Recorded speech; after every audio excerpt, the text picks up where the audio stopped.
Putin के हाथ में ये नोट देख रहे हो, इसमें इंडियन फ्लैग के साथ साथ हमारे ताजमहल की भी फोटो प्रिंटेड है। ये एक बैंक नोट है जो कजान में हुए 16th ब्रिक्स समिट में रशिया ने लॉन्च किया और उसके बाद से पूरे दुनिया में कंट्रोवर्सी छिड़ गई। यूएस का मानना है कि इंडिया बाकी के ब्रिक्स नेशंस के साथ मिलकर डॉलर को as a global currency replace करने की प्लानिंग कर रहा है, यूएस डॉलर को रिजेक्ट कर रहा है। शिखर सम्मेलन में पुतिन ने एक प्रतीकात्मक ब्रिक्स बैंक नोट दिखाया। बैंक नोट के सामने वाले हिस्से पर ब्रिक्स के संस्थापक देश के झंडे देखे जा सकते हैं। Russia, India, China, Brazil getting together and sharing currency. That's not going to happen. He asked BRICS nations to ditch the Western banking order. BRICS countries have accelerated the development of an independent international payment system to adopt an alternative to the dollar for international payments. Can the BRICS countries challenge the dominance of the U.S. dollar? Any BRICS state that even mentions the destruction of the dollar will be charged a 150% tariff. और अब तक potentially 14 ऐसे देश हैं जो US की इसी monopoly को तोड़ने के लिए डॉलर के बदले इस ब्रिक्स करेंसी को इस्तेमाल करने के लिए तैयार भी हो चुके हैं। तो जाहिर सी बात है, इस चीज से यूएस बिल्कुल भी खुश नहीं है, स्पेशली इंडिया को लेकर, क्योंकि इसके सिर्फ 6 महीने पहले ही स्पेसिफिकली इंडिया ने एक ऐसी चीज भी जमा करनी शुरू कर दी थी जो यूएस के नजरों में एक संगीन अपराध है। जून 2024 यूएस की prominent think tank the Atlantic council ने इंडिया को एक्सपोज करते हुए एक रिपोर्ट पब्लिश की। Reserve bank of India RBI 2017 के बाद से अचानक से ढेर सारा सोना जमा कर रही है और 2024 में तो इंडिया दुनिया का सेकेंड लार्जेस्ट गोल्ड बायर था। बेसिकली 2023 के बाद 2024 में सिर्फ एक साल के समय में आरबीआई का गोल्ड परचेस 4 गुना बढ़ गया था। Now this is pretty huge. May be हम जैसे सिविलियंस के लिए ये सुनने में नॉर्मल सी बात लगे, बट यूएस के नजरों में ये एक ऐसा संगीन अपराध है जिसकी सजा हमसे पहले लिबिया भुगत चुका है।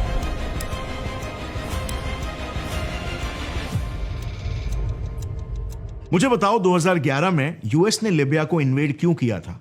क्योंकि वहां का डिक्टेटर मुअम्मर गद्दाफी लोगों पर जुल्म कर रहा था, ह्यूमन राइट्स वायलेशन कर रहा था, राइट? हमने तो यही सुना है। This mad dog of the Middle East has a goal of a world revolution. अब चलो सच्चाई सुनते हैं। हिलरी क्लिंटन के लीक्ड ईमेल से यह पता चला कि गद्दाफी ने लिबिया में करीब 150 टन सोना और उतना ही चांदी जमा कर लिया था, जिससे वो सारे अफ्रीकन देशों को लेकर एक नई सेंट्रल करेंसी बनाना चाह रहा था, लिबियन दिनार। अब अगर ऐसा होता तो जाहिर है इससे डॉलर का वर्चस्व कहीं ना कहीं कम होने लग जाता। इसे जियोपॉलिटिक्स की भाषा में डी डॉलराइजेशन कहते हैं और यह बात यूएस को बिल्कुल भी मंजूर नहीं है। इसलिए फिर यूएस ने नेटो पावर्स के साथ मिलकर गद्दाफी को जान से मार डाला और उसकी सत्ता पलट करवा दी।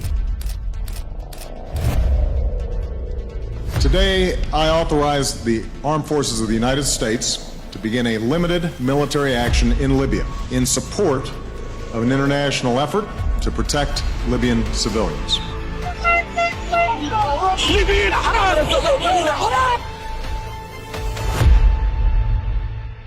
पर इस पावर पॉलिटिक्स में लिबियन जनता रास्ते पर आ गई।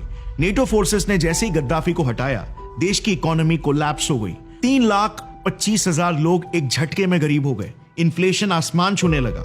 Food supplies in Libya are running out. The country only has about 45 to 60 days of food supplies left. Basic चीजों के दाम 50% से बढ़ गए, मेडिकल क्राइसिस आ गया। इनफैक्ट पूरे देश में सिर्फ एक इमरजेंसी हॉस्पिटल बचा हुआ था, ऐसी हालत हो गई थी। और ऊपर से नेटो फोर्सेस कई आम सिविलियंस पर गलती से एयर स्ट्राइक्स कर रहे थे, तो कोलैटरल डैमेज तो हो ही जाता है ना। NATO has said technical failure was behind its destruction on Sunday of a residential building in Libya's capital, where officials said 9 civilians were killed. Humanitarian intervention के नाम पर चारों तरफ बर्बादी।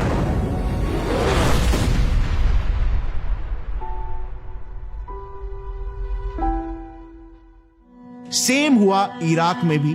दुनिया के सामने तो यूएस ने बता दिया कि हमने इराक पर इसीलिए हमला किया क्योंकि हमें शक था कि सद्दाम हुसैन ने अपने देश में वेपन्स ऑफ मैस डिस्ट्रक्शन छुपा कर रखा हुआ है। For more than a decade, the United States and other nations have pursued patient and honorable efforts to disarm the Iraqi regime without war. That regime pledged to reveal and destroy all its weapons of mass destruction. मतलब वही human rights violation का classic reason दिया। We will tear down the apparatus of terror, and we will help you to build a new Iraq. लेकिन यहां पर भी सच्चाई कुछ और थी। पेट्रो डॉलर वॉरफेयर करके एक बुक है, बहुत ही इंटरेस्टिंग बुक है। उसमें क्लियरली ये लिखा हुआ है कि इस इन्वेजन से बस 3 महीने पहले ही सद्दाम हुसैन ने यह फैसला लिया था कि अब वो डॉलर को बंद करके यूरोज में तेल बेचना शुरू कर देंगे। अब बिलीव नहीं करोगे, इसके सिर्फ 3 महीने बाद यूएस ने इराक को इन्वेड कर दिया। United States and our allies have prevailed. NATO forces ने ऐसे हमले किए कि कुछ ही दिनों में पूरे देश की काया पलट हो गई। 40 लाख बच्चे यूएस इन्वेजन की वजह से अनाथ हो गए।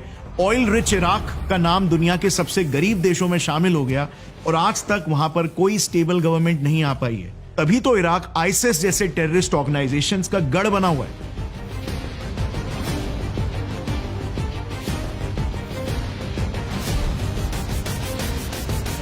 सो क्लियर है बॉस, इस मामले में यूएस की पॉलिसी एकदम सिंपल है, no nonsense tolerated. On my orders, the United States military has begun strikes against Al-Qaeda terrorist training camps and military installations of the Taliban regime in Afghanistan. But फिर India आखिर क्यों US जैसे एक super power से लड़ने निकल पड़ा है? क्या आज का ये नया भारत भी गद्दाफी और सद्दाम हुसैन जैसे ही ख्वाब देख रहा है, अपने हम्बल इंडियन रुपी को डॉलर के जैसे एक ग्लोबल करेंसी बनाने का? और क्या ये प्रैक्टिकल भी है? क्या वाकई में कभी हमारी करेंसी डॉलर को टक्कर दे सकती है? वेल, 2 मिनट के लिए अभी की ये सारी भसड़ को बाजू में रखते हैं और अभी के लिए बस सिर्फ इस नोट को देखो। 1950s में ऑलमोस्ट पूरे मिडिल ईस्ट में कोई दिनार या दिराम नहीं, बल्कि यही रुपया चलता था। गल्फ नेशंस की खुद की कोई करेंसी नहीं थी, वो ट्रेडिंग के लिए हमारा इंडियन रुपी ही इस्तेमाल करते थे। उस दौर में रुपी एक काफी स्ट्रॉन्ग ग्लोबल करेंसी थी जो इतने देशों में इस्तेमाल होती थी और हम जल्द ही डॉलर की तरह पूरे दुनिया की एक रिजर्व करेंसी बनने वाले थे कि 1960 में एक हादसा हो गया। देखो, ब्रिटिश राज से ही गल्फ कंट्रीज इंडियन रुपीज ही यूज करते आ रहे थे क्योंकि ये भी ब्रिटिश कॉलोनीज ही थे। इसके बाद 1950s तक आजादी मिलने के बाद इन्होंने अपनी करेंसी छापने के बजाय भारत की करेंसी को यूज करना जारी रखा।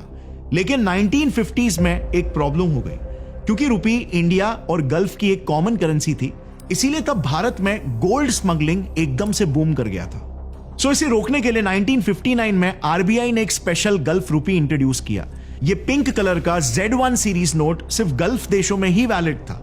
इसके अलावा क्योंकि सऊदी अरेबिया में भी इंडिया का अच्छा खासा इन्फ्लुएंस था, इसीलिए तब हज के लिए जाने वाले इंडियन मुस्लिम्स के लिए भी हज रुपी इशू होता था जो वहां वो सऊदी रियाल से इजीली एक्सचेंज करवा सकते थे। बट 1960s के बाद से मानो जैसे रुपी को किसी की नजर लगने लग गई।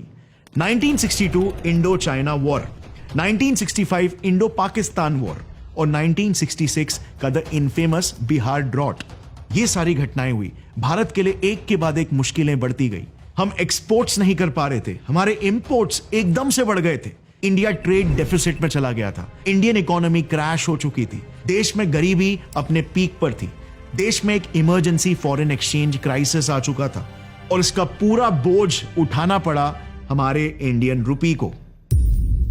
इसे डील करने के लिए इंडिया ने रुपी की वैल्यू ऑल टाइम लो 57% से डी वैल्यू कर दी, जिससे हमारा करेंसी 4 रुपए पर डॉलर से 7.50 रुपीस पर डॉलर हो गया।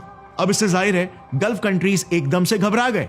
उनको लगा कि अगर रुपी की वैल्यू और गिरी तो उनकी जीडीपी भी क्रैश कर जाएगी और इसीलिए फिर 1966 में ही इन सभी ने इंडियन रुपी को छोड़कर अपनी खुद की करेंसीज बना ली मजबूरी में। The Indian rupee was devalued on June 6, 1966, causing the rest of the Gulf countries to create their own currencies. इसके रिस्पॉन्स में फिर आरबीआई को भी गल्फ और हज रुपी को छापना बंद करना पड़ गया और अनफॉर्चुनेटली इंडियन रुपी एक ग्लोबल करेंसी बनते बनते रह गई। हमने एक गोल्डन अपॉर्चुनिटी मिस कर दी क्योंकि आगे चल के इन्हीं गल्फ कंट्रीज में ही तो तेल की खोज हुई, जिसके बाद से इनकी किस्मत पलट गई।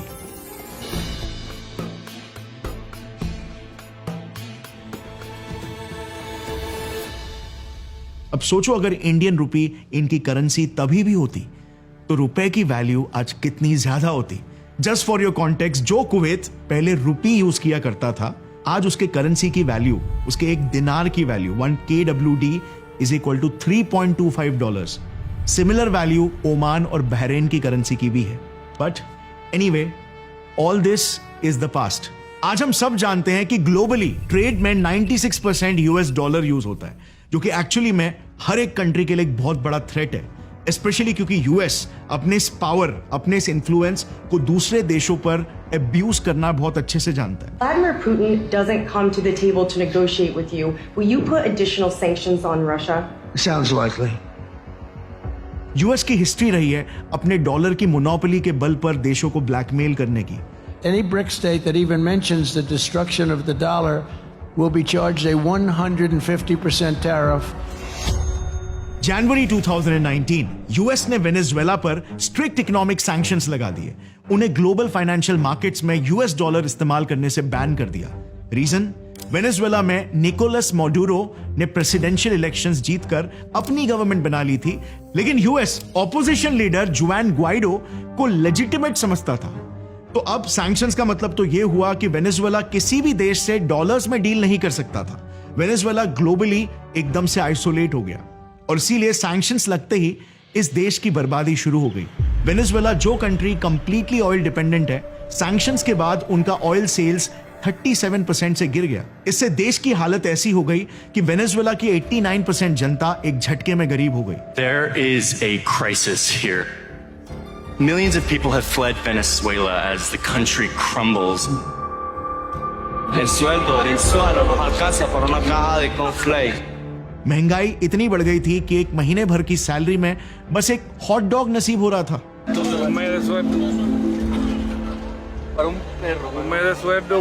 जनता दुकानें लूटने पर आ गई थी और औरतें बाल बेचकर पैसे कमा रही थी। वेनेजुएला की करेंसी बोलीवार की कीमत तो रद्दी से भी कम हो चुकी थी। रास्तों पर लोग नोटों के बैग्स बनाकर बेचने लग गए थे। What did you make this out of? ¿De qué lo hiciste? From bills, from money. सोचो, सिर्फ एक सैंक्शन की वजह से 20 लाख वेनेजुएलन्स मजबूर हो गए थे अपने देश छोड़कर दूसरे देशों में बसने के लिए, और यही यूएस की फितरत है। 2019 में सीरिया पर भी सैंक्शंस लगाने के बाद उनकी करेंसी सीरियन पाउंड की भी कीमत 3000 रुपए पर डॉलर हो गई। यानी वही वेनेजुएला की तरह यहां पर भी लोग अपने करेंसी की सिगरेट और टिश्यू बॉक्स बनाकर उसे यूज कर रहे थे। 2022 रशिया यूक्रेन वॉर के समय पर यूएस ने रशिया सेंट्रल बैंक रिजर्व से $300 बिलियन फ्रीज कर दिए थे। इनफैक्ट यूएस ने तो सभी ओपेक नेशन से पेट्रो डॉलर एग्रीमेंट भी साइन कर रखा है, जिसमें यूएस उन्हें सिक्योरिटी प्रोवाइड कर रहा है, लेकिन उसके बदले में ये सभी देशों को मजबूरन अपना ऑयल सिर्फ और सिर्फ यूएस डॉलर्स में ही बेचना है। यूएस की डॉलर हेजेमनी काफी स्ट्रांग है और इसीलिए आज यूएस टेक्निकली किसी भी देश को एक पपेट की तरह मैनिपुलेट कर सकता है, सिर्फ उस पर इकोनॉमिक सैंक्शंस लगाकर। Economic sanctions against Venezuela. It's also threatening neighboring Iraq with economic sanctions. U.S. sanctions on Tehran. U.S. slapping new sanctions against members of the Russian elite today. The U.S. will increase sanctions on Iran. पर अब इस banknote को देखकर ऐसा लग रहा है कि यूएस की इस दादागिरी का जवाब देने के लिए एक इंटरनेशनल ऑर्गेनाइजेशन ब्रिक्स खड़ी हो चुकी है। इसमें टोटल 9 देश है जिनकी जीडीपी पूरे दुनिया की जीडीपी का 37% होल्ड करती है, और इन्हीं देशों में पूरी दुनिया की 45% आबादी रहती है। तो अभी रिसेंटली 2024 के ही ब्रिक्स समिट में मेंबर्स ने ये प्रपोज्ड ब्रिक्स करेंसी इंट्रोड्यूस की। अब इसका स्पेशल फीचर ये है कि आमतौर पर किसी भी करेंसी की वैल्यू डॉलर से तोली जाती है, क्योंकि आज दुनिया के 96% इंटरनेशनल ट्रांजैक्शंस में डॉलर्स का ही यूज होता है, और इसीलिए ही अलग अलग देशों की सेंट्रल बैंक्स भी डॉलर्स को होल्ड करती है। पर ये जो ब्रिक्स करेंसी होगी वो डॉलर से नहीं बल्कि 40% गोल्ड और 60% मेंबर कंट्रीज के करेंसी वैल्यू से बैक्ड होगी। तो इससे होगा ये कि यूएस जो किसी भी देश पर उठ के डॉलर सैंक्शंस लगा देता है उसका कोई असर ही नहीं होगा, क्योंकि ब्रिक्स मेंबर्स बिना डॉलर्स का इस्तेमाल किए भी आपस में आराम से ट्रेड कर सकते हैं। और अब तो जैसे मैंने आपको बताया, इंडिया भी अपने गोल्ड रिजर्व्स को एग्रेसिवली बढ़ाते हुए दिख रहा है। 2025 तक इंडिया दुनिया में 8th रैंक पर पहुंच चुका है। 2 साल पहले हम 9th रैंक पर थे। आरबीआई ने गोल्ड रिजर्व्स इकट्ठा करना तेजी से शुरू किया, तो इंडिया दुनिया का 2nd लार्जेस्ट गोल्ड बायर बन गया। 2017 में भी और पिछले साल भी सो इससे एजम्पशन ये लगाया जा रहा है कि इंडिया ऐसा इसीलिए कर रहा है क्योंकि जितना ज्यादा गोल्ड हमारे पास होगा उतनी ही स्ट्रांग हमारी करेंसी होगी ब्रिक्स सिस्टम में। अब मेरे हिसाब से, मेरे पर्सनल एनालिसिस में, ये इंडिया की एक स्ट्रैटेजी जरूर हो सकती है क्योंकि इसके अलावा भी इंडिया दूसरे देशों को जो लोन्स दे रहा है उसमें भी एक कंसिडरेबल इंक्रीमेंट दिख रहा है। देखो, अगर आप चाइना की करेंसी युआन को स्टडी करोगे तो 2014 के बाद से युआन की वैल्यू डॉलर्स के अगेंस्ट तेजी से बढ़ रही है और साथ में चाइना का जीडीपी पर कैपिटा और एक्सपोर्ट्स भी, क्योंकि 2013 में चाइना ने BRI प्रोजेक्ट शुरू किया, दूसरे देशों को लोन्स बांटना शुरू किया, जिससे फिर उन देशों में युआन की वैल्यू बढ़ गई। अब ऐसा लग रहा है कि इंडिया भी वही स्ट्रैटेजी सीक्रेटली फॉलो कर रहा है। 2017 के बाद भारत ने अचानक से लोन्स और ग्रांट्स देना स्टार्ट कर दिया। सिर्फ 2025 में ही अब तक हमने 5,600 करोड़ के लोन्स दे दिए और ये सिर्फ एशिया तक ही लिमिटेड नहीं है। India Africa, Latin America, Eurasia और सेंट्रल एशिया तक लोन्स और ग्रांट्स पहुंचा रहा है। सबसे बड़ी बात, इंडिया ने एक देश मॉरिशस को पहली बार रुपीस में तक लोन दिया। Now this might also be a strategy for increasing rupees dominance, क्योंकि इससे होगा ये कि जितने ज्यादा देश अपने फाइनेंसेस के लिए इंडिया पर डिपेंडेंट होंगे उतना ही रुपी की डिमांड बढ़ेगी और रुपी स्ट्रांग होते जाएगा। अब चलो, ये सब तो भी थोड़े इनडायरेक्ट तरीके हैं रुपीस को डॉलर की तुलना में पावरफुल बनाने के, लेकिन जुलाई 2022 को इंडिया ने डॉलर के खिलाफ एक बहुत बड़ा कदम उठाया। हमने डिक्लेयर कर दिया कि अब इंडिया रुपी ट्रेड सेटलमेंट अलाउ करेगा। इस अनाउंसमेंट के तुरंत बाद रशिया, इजराइल, यूके, न्यूजीलैंड जैसे 18 देशों ने इंडिया में वॉस्ट्रो अकाउंट्स खोले और इनके अलावा और भी 22 देशों ने इंडिया में अपने वॉस्ट्रो अकाउंट्स खोलने का इंटरेस्ट दिखाया। वॉस्ट्रो अकाउंट मतलब इन देशों की बैंक्स इंडिया में अकाउंट्स ओपन करती है, जिससे इंडियन ट्रेडर्स बिना डॉलर्स यूज किए रुपीस में इंपोर्ट एक्सपोर्ट कर सकते हैं। देखो, पहले क्या होता था, एक इंडियन ट्रेडर को समझो रशिया से $1 मिलियन का गुड इंपोर्ट करना हो तो उसे सबसे पहले एक्सचेंज रेट देखना पड़ता था। फॉर एग्जाम्पल, अभी एक USD 86 रुपीज है तो उसे बैंक में जाकर 8 करोड़ 60 लाख को कन्वर्ट करके $1 मिलियन मिलते थे। अब हाँ, इसमें एक्सचेंज रेट बढ़ने पर उससे ज्यादा अमाउंट भी भरना पड़ सकता है। इसके ऊपर उसे बैंक को 1% ट्रांजैक्शन फीस भी जमा करना पड़ता था, जो इस केस में 8,60,000 रुपए होगा। पर अब रुपी ट्रेड सेटलमेंट होने से ये सब अननेसेसरी कॉस्ट खत्म, ना एक्सचेंज रेट फ्लक्चुएशन का रिस्क, ना ही एक्स्ट्रा ट्रांजैक्शन फीस। सो इससे इंडियन ट्रेडर्स के लाखों रुपए बचेंगे और पोटेंशियली रुपी की डिमांड भी बढ़ेगी। सो दिखने में तो ये डेफिनेटली लग रहा है कि हम ये जो भी स्टेप्स ले रहे हैं इससे इंडियन रुपी की वैल्यू इंक्रीज हो सकती है और नतीजन US डॉलर्स की वैल्यू घट सकती है, यानी कि डी-डॉलराइजेशन हो सकता है। पर जानते हो यहां पर सबसे बड़ा पैराडॉक्स क्या है? हमारे external affairs minister, finance minister, RBI governor media में उल्टा ये कह रहे हैं कि वो ये सब रुपी को प्रमोट करने के लिए कर रहे हैं, बट इंडिया कभी भी डी-डॉलराइजेशन करना नहीं चाहता। नाउ ये बात अगर जियोपॉलिटिकल सिनेरियो को देखे तो ऑफ कोर्स काफी लॉजिकल जरूर लगती है। Let me explain. अभी हमने शुरू में देखा कि जो डॉलर की मोनोपोली को चैलेंज करते हैं उनका US क्या हाल करता है। अब US के बाद अगर किसी की इकोनॉमी स्ट्रांग है तो वो है चाइना की। तो अगर इंडिया और बाकी ब्रिक्स नेशंस जो कदम उठा रहे हैं उससे डॉलर की वैल्यू कम होगी तो तब युआन एक ग्लोबल करेंसी बन सकता है। और चाइना के साथ हमारे कैसे रिश्ते हैं ये तो इंडिया का बच्चा जानता है। Rare video of a border clash between Indian and Chinese troops has gone viral on social media. So अब सोचो ये सब बसड़ के बीच अगर चाइनीज युआन एक ग्लोबल करेंसी बन जाए, अगर चाइना के पास वो अल्टीमेट सुपर पावर आ जाए जो आज US के पास है, तो तब चाइना अपने पावर्स का इंडिया पर कितना मिसयूज कर सकता है।